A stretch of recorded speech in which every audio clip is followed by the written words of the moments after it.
Police police আছে না একটা শব্দ, দেখবেন কেউ যদি পুলিশের আসামি হয়, একটা অ্যাম্বুলেন্স গাড়িও যদি প প করে আসে, সেভাবে যে পুলিশের গাড়ি আসলো, একটা ভয় আছে না গো? ওই বৈঠকের ভিতরে ওই গুনাহগার ঠিক মাঝখানে বসে আছে।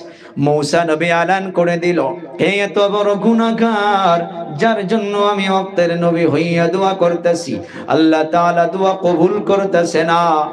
5টা মিনিট সময় দিলাম, এ যুবক কে আছো এত বড় গুনাহগার, এখান থেকে উঠে চলে যাও। এই এলানটা করে দেওয়ার পর ওই যুবক যে গুনাহ করে বসে আছিল, সে তো বুঝতে পারলো মূসা পয়গম্বর তো এক নিম্নে রাগী মানুষ, আমি যদি দাঁড়াইয়া যাই আমাকে কি যেন করতে পারে। সেই জন্য ওখানে বসে বসে বসে বসে অন্তরটাকে আল্লাহর দিকে রুজু করে দিয়েছে। মনোযোগের শুনবারে যুবক, গুনার জন্য, পাপের জন্য কারো হাত ধরে নিজের পাপকে বলা যাবে না, নিজের গুনাহ কাউকে বলা লাগবে না। নিজের গুনার জন্য কারো হাত ধরে তওবা করারও সর্বপ্রথম দরকার নাই। শুনুন, ওই যুবক আল্লাহর কাছে বলতেছে, গো আল্লাহ, আমি যে গুনাহগার পৃথিবীর জমিনে কেউ জানে না। মা জানলে বাড়িতে রাখতো না, বাবা জানলে বাড়িতে রাখতো না, এলাকার লোকগুলো যদি জানতো বাড়িতে রাখতো না। ও দয়াবান আল্লাহ, আমি এত গুনাহ করার পরেও আপনি আমাকে খিলাইতেছেন, আপনার দেওয়া জমিনে চলাফেরা করতেছি, আপনি আমার সম্মানকে বেঁচে রেখেছেন, আপনি তথাপি অনেক সম্মান দিয়ে রাখছেন। ও দয়াবান আল্লাহ, আজ যদি এতগুলো মানুষের ভিতরে আমি দাঁড়াইয়া যাই, সবাই আমাকে দেখবে, মূসা পয়গম্বর দেখবে, সবাই আমাকে ঘৃণা করবে আর বলবে, দেখো অমুকের ছেলে অমুক কত বড় গুনাহগার। যার জন্য ওয়াক্তের নবী মূসা পয়গম্বর দোয়া করতেছে, দয়াময় আল্লাহ তার দোয়া কবুল করতেছে না। এই যুবকটা মনে মনে মনে মনে অন্তরটা দিয়া আল্লাহর কাছে চক্ষু দিয়া পানি বাহির করে না। যদি কান্না করে, মানুষ সন্দেহ করবে যে ইনি বোধহয় গুনাহগার। বসে বসে দিলটা আল্লাহর দিকে রুজু করে দিয়া আল্লাহর কাছে কান্না করতেছে। আর যেমন ওনার মনের ভাষায় দিয়ে আল্লাহকে বলতেছে, যেমন কোরআনে কারিমে আল্লাহ তাআলা জানান, তুইজ্জু মান তাশাউ ওয়া তুযিল্লু মান তাশাউ বিয়াদিকাল খায়র ইন্নাকা আলা কুল্লি শাইইন কাদির। ইজ্জতের মালিক কে গো? সবাই বলি আমার যুবক ভাইয়েরা, কে ইজ্জত দিতে পারে? আরো জোরে বলি, কে দিতে পারে? আবার বেইজ্জতি কে করাইতে পারে? সবকিছুর মালিক আল্লাহ, সবকিছু কুদরতের মালিক আল্লাহ।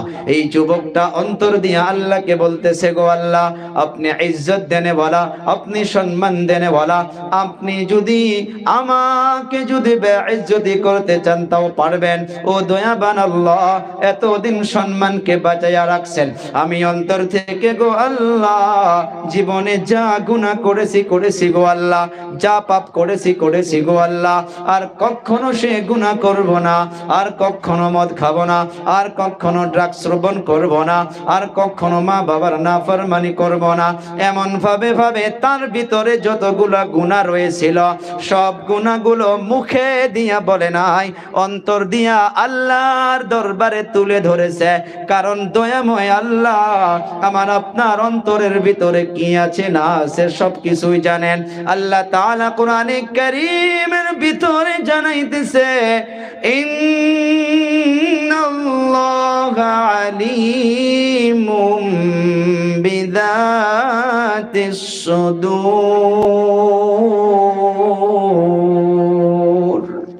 আল্লাহ তাআলা আমার আপনার অন্তরের খবর জানে, আমার আপনার মনের নিয়তকে জানে। ওই যুবকজন অন্তর থেকে, রে আমার কলিজা টুকরা যুবক ভাইয়েরা, বন্ধুরা, উনি এত বড় গুনাহগার হওয়ার পরেও নিজের আল্লাহর দরবারে তুলে ধরতেছে। মনে রাখবেন, যার জন্য মুসা নবীর দোয়া আল্লাহ কবুল করে নাই, আর ওই যুবকটা বসে বসে আল্লাহর দিকে রুজু করে দিয়ে বলতেছে, গো আল্লাহ, যা গুনাহ করেছি আর জীবনে গুনাহ করব না, আর জীবনে নাফরমানি করব না, গো আল্লাহ আমাকে মাফ করে দাও, মাফ করে দাও। এমন ভাবে একটা মিনিটও দেরি হয় নাই, আসমান থেকে রহমতের বৃষ্টি ঝরঝর করে এমনি শুরু হইয়া গেল। সুবহানাল্লাহ। মূসা পয়গম্বর অবাক হইয়া গেল, আল্লাহকে বলতেছে, গো আল্লাহ, কি দেখলাম, কি হইয়া গেল, কি হইয়া গেল? কেউ তো বাহির হইয়াও গেল না, কেউ তো উঠেও গেল না, কেউ তো চলেও গেল না, আর আমি মূসা পয়গম্বর দুইবারের মতো আপনার দরবারেও হাত উঠাইলাম না। এ বাবারা, এ যুবক ভাইরা, পায়ে হাত দিছি বাবা, পায়ে হাত দিয়ে বলছি, বাবা আসো, অল্প সময় ধনরা, একটা দিন বাবা, সোনামণিরা, একটা দিন বাবা, অল্প সময়, আমার 5 মিনিট সময় আছে বাবা, অল্প সময় বসি। দেখেন, অল্প ভলান্টিয়ার ভাইয়েরা বাহিরে, অল্প ভাইদেরকে আদবের সাথে রাগারাগি করেন না। তো মনে রাখেন, আমি কি বলছিলাম?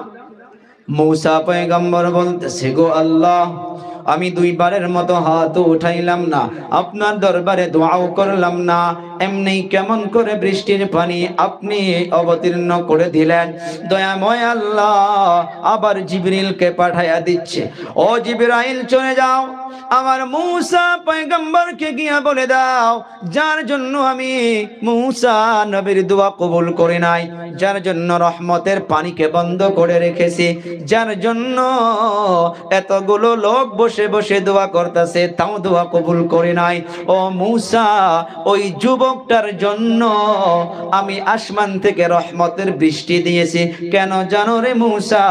তোমাকে দুইবার হাত তোলারও প্রয়োজন হয় নাই, এই জন্য হয় নাই, ওই যুবকটা এমন ভাবে আমার কাছে তওবা করেছে, এমন ভাবে আমার কাছে মাফি চাইছে, আমি আল্লাহ থাকতে পারি নাই, যার জন্য আমি আল্লাহর সঙ্গে সঙ্গে রহমতের বৃষ্টিকে দিয়ে দিয়েছি। সুবহানাল্লাহ।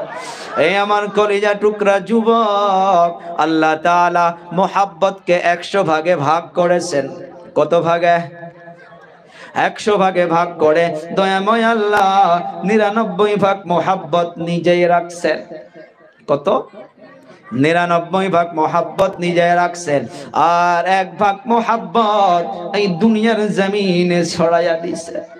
এই 1 ভাগ মোহাব্বতের দ্বারা মা সন্তানকে মোহাব্বত করে, বাবা সন্তানকে আদর স্নেহ করে, সন্তান বাবাকে শ্রদ্ধা করে, আবার ছোট ভাই বোনদেরকে মোহাব্বত করে, একটা মুরগি তার বাচ্চাকে মোহাব্বত করে, একটা জন্তু তার ছোট বাচ্চাকে মোহাব্বত করে। যত দেখবেন আদর স্নেহ, এইটা মাত্র 1 ভাগ মোহাব্বত জমিনে দিয়েছে। ও ভাইরা বন্ধুরা, এই দুনিয়ার মাধ্যমে একটা কিতাবের পৃষ্ঠায় একটা ঘটনা পেয়েছি। হযরত পীর জুলফিকার সাহেব নকশবন্দি দামাত বারাকাতুহুমুল আলিয়া, উনি দাওয়ায়ে দিল, সুকুনে দিল ওই কিতাবের পৃষ্ঠার মাধ্যমে লিখছে, যেমন মরিয়মনগর গাঁয়ের থেকে একটা সন্তান তার মায়ের কাছে নাফরমানি করেছে, মা গুসা হইয়া গেছে, মা বলতেছে, রে বাবা চলে যাও, আমি তোমার মা, তুমি আমার কথা শোনো নাই, তুমি আমার চোখের সম্মুখে থাকতে পারবা না, তুমি চলে যাও, চলে যাও, আমি তোমাকে আর দেখব না। এই সন্তান গুসা করে বাড়ির থেকে মা তাড়াইয়া দিল, সন্তানকে বাড়ির থেকে আউট করে দিল। কিসের জন্য? মায়ের কথা শুনে নাই, মায়ের নাফরমানি করেছে। এই যুবক এখান থেকে বাহির হইয়া চলতে চলতে অনেক দূরে চলে গিয়েছে, গুয়াহাটি চলে গিয়েছে। যাওয়ার পর একটা হোটেলে কাজকর্ম করতেছে, 2 টাইম 2 বাটি ভাত, 2 বাটি ডাল, অল্প সবজি দিয়ে তার জীবনটা পার হইয়া যাইতেছে। ওই যুবক সন্তান বসে বসে বসে বসে একটা কথা চিন্তা করতেছে, হায় রে হায়, এমন ভাবে যদি জীবনটা পার করে দেই, আমার জীবনটা পার হইয়া যাবে, আমার কোনো কষ্ট হবে না, আমি থালি বাসন ধোবো আর 2 মুঠা ভাত পাবো, ডাল পাবো, আমি তো এমন ভাবে আমার পেটটা চলে যাবে। বাড়ির মাধ্যমে যে আমার মাকে ছেড়ে এসেছি, সারা পৃথিবী যদি আমি তালাশ করি, এই মায়ের মমতা, এই মায়ের আদর কেউ দিতে পারবে গো? এই মায়ের আদর কেউ দিতে পারবে না। কেন জানেন? মায়ের ভিতরে আল্লাহ একটা আলাদা মোহাব্বত দিয়া দেয়। ও বাবারা, বন্ধুরা রে, আমার কলিজা টুকরা যুবক, এই যুবক সন্তান এই মায়ের মমতা দৌড়ের কথা মনে করে করে করে করে গুয়াহাটির থেকে আবার এই মরিয়মনগর গাঁয়ে ঘুরে আসলো। আসার পর দেখে মায়ের দরজাটা বন্ধ করা, আবার ওই দরজার মাধ্যমে যুবক সন্তানটা এমন ভাবে পড়ে আছে। মা কিছু কারণে দরজা খুলে দেখে আবার সন্তানও। মায়ের গুসা এখনো শেষ হয় নাই। মা ধমক দিয়া বলতেছে, রে বাবা, তুমি চলে যাও, আমি তোমাকে দেখতে চাই না, তুমি আউট হইয়া যাও, তুমি দূর হইয়া যাও। তখন দেখুন, আর এই যুবক সন্তান এমনি থাকে নাই, দাঁড়াইয়া গেছে। মায়ের চোখে চোখে নজরটা করিয়া মাকে শুধু একটা কথা বলেছে, রে যুবক, একটা কথা বলেছে, গো মা, আমি এখান থেকে গোয়াঘাটে গিয়েছিলাম, লক্ষ লক্ষ মানুষ দেখেছি গো মা, দোকানে অনেকগুলো কাস্টমার এসে গো মা, আমি অনেক মানুষের সঙ্গে কথা বলেছি গো মা, অনেক বড় বড় মানুষকে দেখেছি গো মা, অনেক বড় বড় লোকদেরকে দেখেছি গো মা, অনেক বড় বড় লোক আমাকে সন্তানের মতো করে ডেকেছে গো মা, অনেক বড় বড় মা গুলো বাবা বাবা করে ডেকেছে গো মা। ও মা, আপনাকে যে আমি বাড়ির মাধ্যমে ছেড়ে গিয়েছি গো মা, আমি ওখানে থেকে দেখলাম আপনার আদর স্নেহটা যেন কেমন লাগে।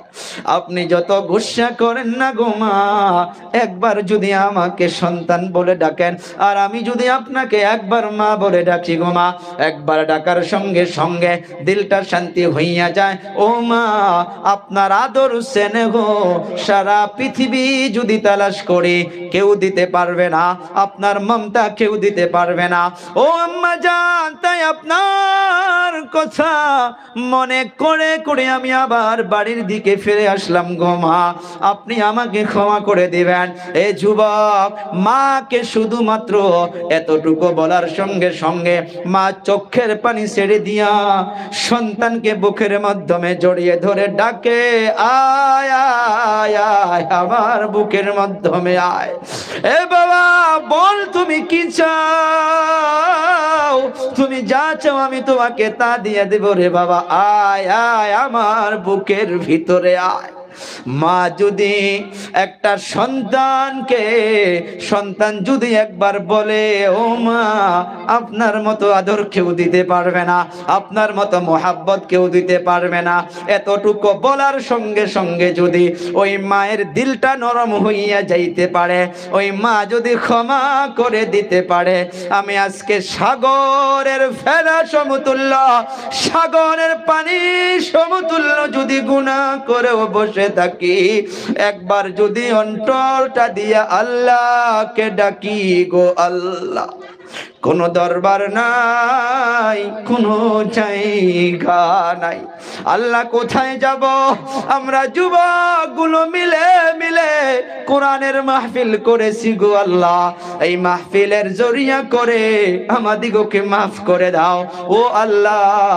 আপনি মাফ না করলে কোনো রাস্তা নাই, আপনি মাফ না করলে কোনো দরজা নাই। মাকে বলার সঙ্গে সঙ্গে যদি মায়ের দিলটা নরম হইয়া যাইতে পারে, অন্তরে হাত দিয়া বলুন, ওই মায়ের ভিতরে মোহাব্বত দেনে বলা আল্লাহ, ঠিক না? মা থেকে একটা মা নয়, 1000টা মা নয়, কোড়ো কোড়ো মায়ের থেকে বান্দাকে বেশি বেশি মোহাব্বত করেন আমার আপনার আল্লাহ। সে আল্লাহকে যদি এই রাত্রের অন্ধকারে এখানে বসে বসে বসে বসে অন্তর থেকে ডাকতে পারি রে বাবা, দয়াময় আল্লাহ এই ময় মুরব্বীদের জড়িয়া করে, এই দাড়ি পাকা লোকদের জড়িয়া করে, ওলামায়ে কেরামদের জড়িয়া করে, নারে তাকবীর, নারে তাকবীর, লিল্লাহি তাকবীর। দয়াময় আল্লাহ তাআলা এত দয়াবান, দয়াময় আল্লাহ একবার যদি আমি আপনি হাত দুটা উঁচু করে আল্লাহকে বলতে পারি, ও আল্লাহ আমি যুবক বয়সে গো আল্লাহ না বুঝে না জেনে যা কিছু করেছি গো আল্লাহ, আপনি আমাকে ক্ষমা করে দিন। আপনারা ইয়াকিন করুন এখান থেকে উঠার আগে আল্লাহ তাআলা জীবনের সব গুনাহ খাতাকে মাফ করে দিবে। সবাই হাত তুলে আল্লাহকে একবার ডাক দেই, আল্লাহ, আরো আল্লাহ, আরো একবার অন্তর থেকে ডাকি আল্লাহ। এ বাবারা বন্ধুরা, এই যে আল্লাহ আল্লাহ বলে ডাকলাম, এই ডাকটা যদি অন্তর থেকে হইয়া থাকে আল্লাহর আরশের মাধ্যমে যা কিছু খুঁটিগুলো রয়েছে এই ডাকের জন্য আল্লাহর আরশের খুঁটিগুলো কাঁপাকাঁপি শুরু করে দিবে, আল্লাহ তাআলা থাকতে পারবে না। দয়াময় আল্লাহ অন্তর থেকে ডাক দেওয়ার জন্য অনেকগুলো বর্ণনায় পাওয়া গিয়েছে। দয়াময় আল্লাহ নিচে আসমানে এসে ওয়েলকাম, স্বাগতম জানাইয়া বান্দার জীবনের সব গুনাহ খাতাকে মাফ করে দেয়। তো যা হোক ভাইরা বন্ধুরা, 11:04 হয়ে গিয়েছে, আমরা উঠাতে দেরি করে উঠলাম, এখন অত সময় আলোচনা করাও যাবে না, 12টা মান বাজায় প্রোগ্রাম শেষ দিতে লাগবে, সভাপতি সাহেব বলেছে।